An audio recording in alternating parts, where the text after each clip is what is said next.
arkadaşlar, bugün parkur oynuyoruz. Biraz cıvıttık ama olsun. Mavideyim beni, ben oradayım. Oha, boya etmişsin lan sen. Kum koydum oraları cıvıttık ya. He? Yok abi, ben biraz blok koydum ama geçtim sonuçta. Neyle de geçer blok koyarak? Kartopu var elinde, beni atacağım. Bana atma valla, kafamı yerlere atma. Kafamı elime atma.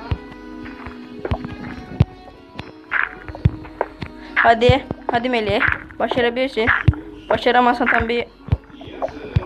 Hadi, evet Melih. Aa, ben attım boşa.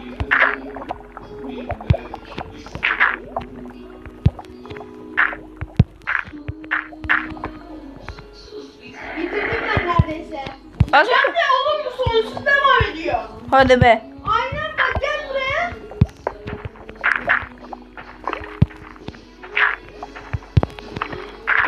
Ben gidiyorum.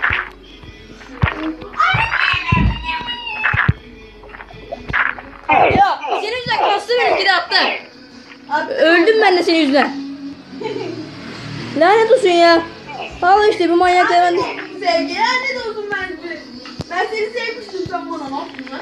Evet, iyi gidiyorum. Hadi. Geçebilirim, kendime güvenebiliyorum. Beni ara sıra vurmalı olur. Hayır. Bu kadar salak durma. İstiyordum ya.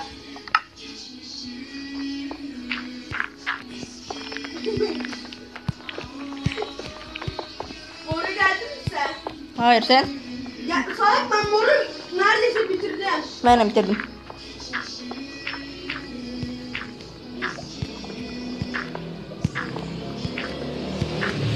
Hayır. Melih kartı atıyor. Oo, Melih eğlenmiş, Melih Pro.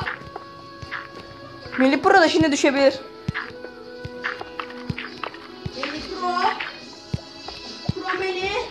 Karta batacağım ama geleyim biraz yerine. Yalan ya. Adam akıllı oyna. Cem yaptı. Tekmeledi, düştüm oğlum, ben de ortalardaydım. Bana ne lan? İlerle. Ne tekme atıyorsun oğlum? Geber.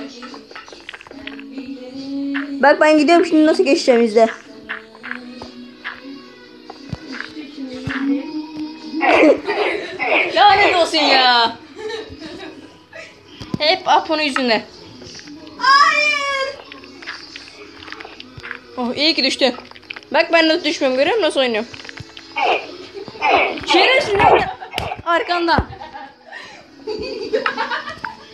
Bekle lan sen. Açık oyun alayım.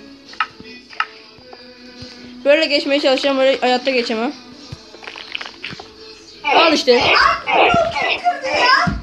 Sen kırdın. Ben nereye ben kırdım lan, yapma. Vururum valla, kafana vururum, gel buraya gel. Bekle şunu şöyle. Hayır. Kaç Melih kaç, ama vurma yok arkamdan. Sadece yakalım. Geberdim. Geberdim ya. Hayır.